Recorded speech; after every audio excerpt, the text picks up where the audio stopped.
Pinagkasundo ni Kristo ang Diyos at mga tao, kaya't napatawad tayo.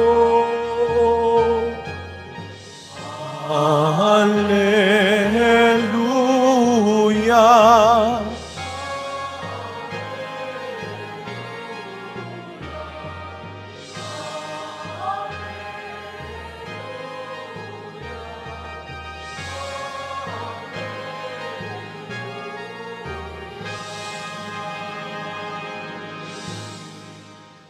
Sumainyo ang Panginoon. At sumaiyo rin.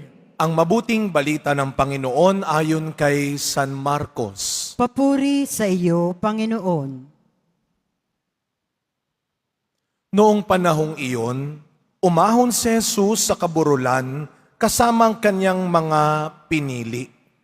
Humirang siya ng 12 at tinawag niyang mga apostol upang maging kasakasama niya, suguing mangaral at bigyan ng kapangyarihang magpalayas ng mga demonyo. Ito ang 12 hinirang niya.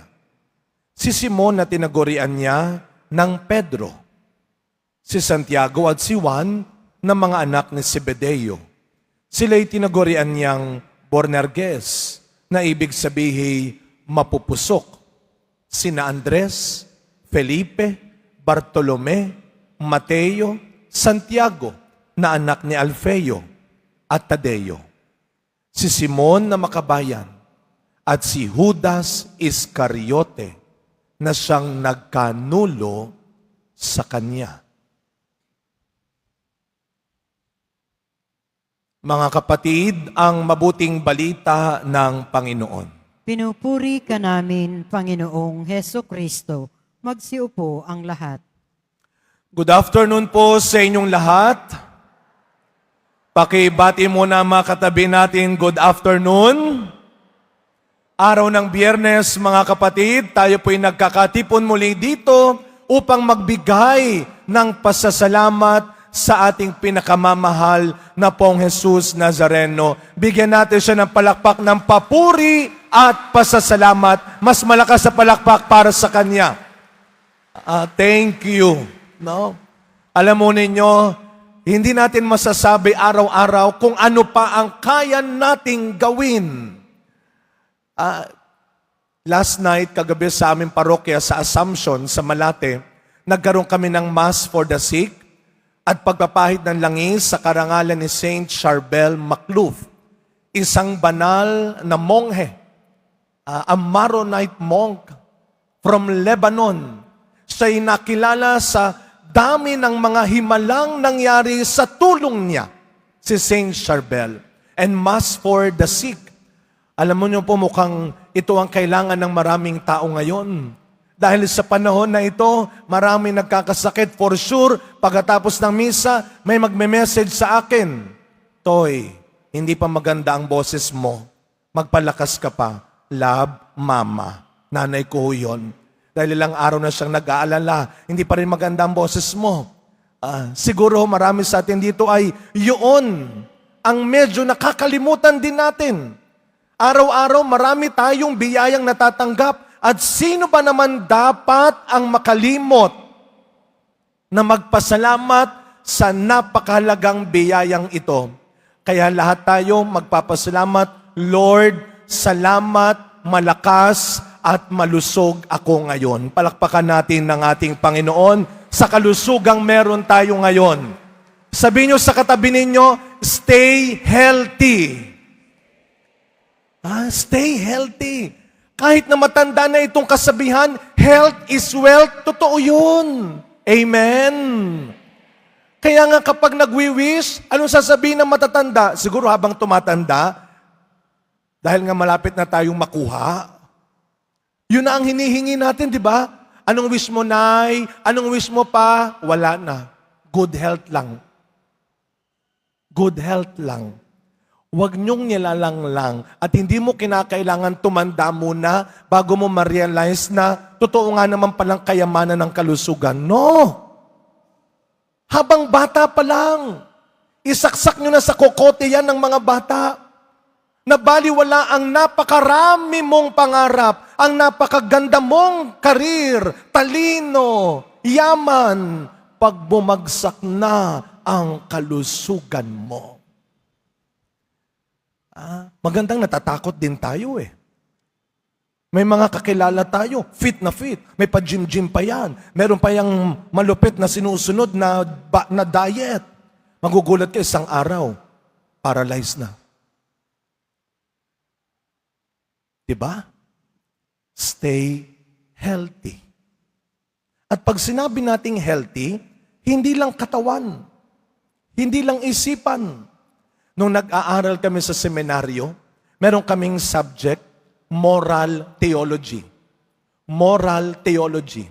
At doon po namin pinag-aralan yung kahalagahan ng kalusugan. O paano na napunta yung moral theology sa kalusugan? Hindi lang kalusugan ng katawan, hindi lang kalusugan ng isipan, kalusugan ng kaluluwa.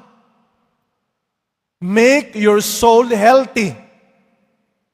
At paano magiging malusog ang kaluluwa ng isang tao kung siya ay meron pang tinatawag na konsensya? Healthy conscience. Tanungin nyo nga po yung katabi ninyo, may konsensya ka pa ba? Di ba? Bigla napdagising yung katabi mo, oo nga, ano? Ano ba yung konsensya? Baka ito lang yung napapanood natin nung bata tayo. Doon sa isang brand ng isang sabon, ako ang iyong konsensya. Ano ang turo ng simbahan? Ano ang konsensya? Ang konsensya ay ang boses ng Diyos. Kaya kilabutan ka, mahiya ka, kapag sinasabihan ka ng alam mo, wala kang konsensyang tao. Sakit yon. Masakit yon. At dapat masaktan tayo doon. Kasi kung walang dating sa iyon, naku po, ikaw na ang pinakakawawang tao. Why? Bakit? Pag sinabihan tayong wala ka ng konsensya, sapagkat ito na ang sinasabi ng ating unang pagbasa ngayon. Ang masamang tao lang ang gumagawa ng masama. At kailan nagiging masama ang isang tao? Kapag wala na siyang konsensya. Dahil hindi na niya pinakikinggan, pinaniniwalaan, at sinusunod ang Diyos. Ang ganda ng unang pagbasa. Para itong teleserye. Mula pa po nung Lunes ito, kung paano pinili si David, kung paano si Saul ay nagseselos na kay David. Nagkaroon na ng gulo yung dalawa. Nagagalit na sila sa isa't isa. Ano ang sabi nung isa kahapon? Kaunti lang ang natalo mo. Ako mas marami. Eto na ngayon. Sinubok na ang konsensya ni David. Nakakuha siya ng pagkakataon para gantihan si Saul. Pero ano ang nangyari? Inusig ng kanyang budhi si David. May mga pagkakataon ba na nahihirapan kang matulog? Nadi-disturb ka sa ginagawa mo? Alam nyo kung minsan, paraan yan ng Diyos para itama mo ang isang mali. Para balikan mong ayusin ang gulong ginawa mo. Anong tawag doon?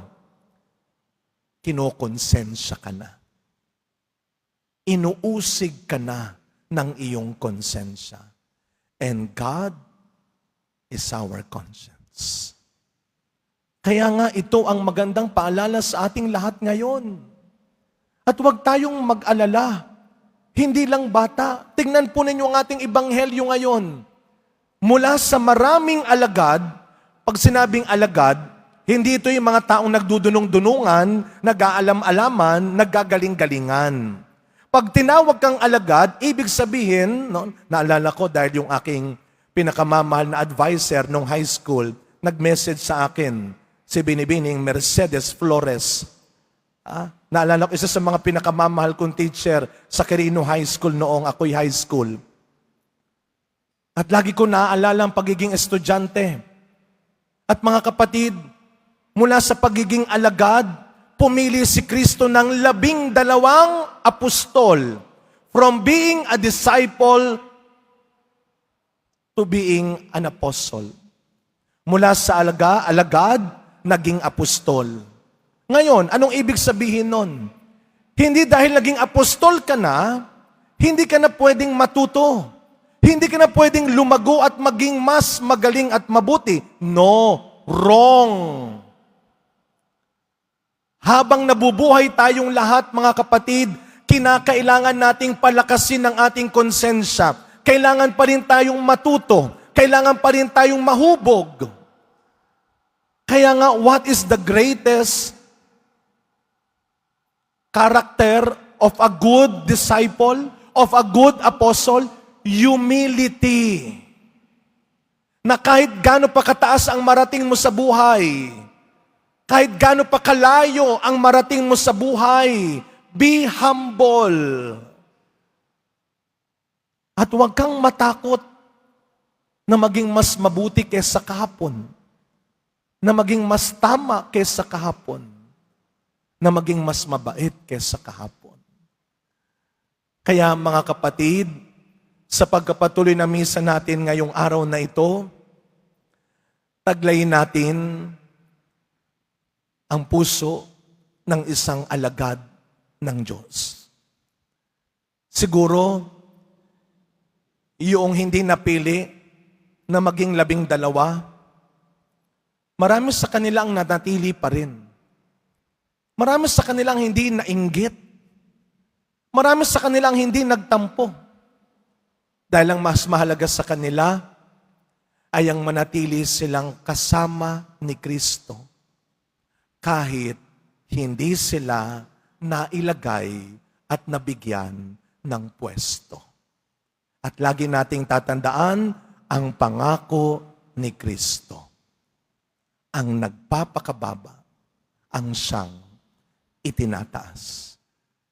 Araw-araw, ingatan ninyo ang inyong kalusugan. Marami pang kayang ipagawa ang Diyos na dakilang bagay para sa iyo. At ingatan ninyo na laging maging malusog ang inyong kalooban, ang inyong kaluluwa. Dahil kaya ka pang gawing dakila ng Diyos sa mundong ito. Stay healthy. Amen.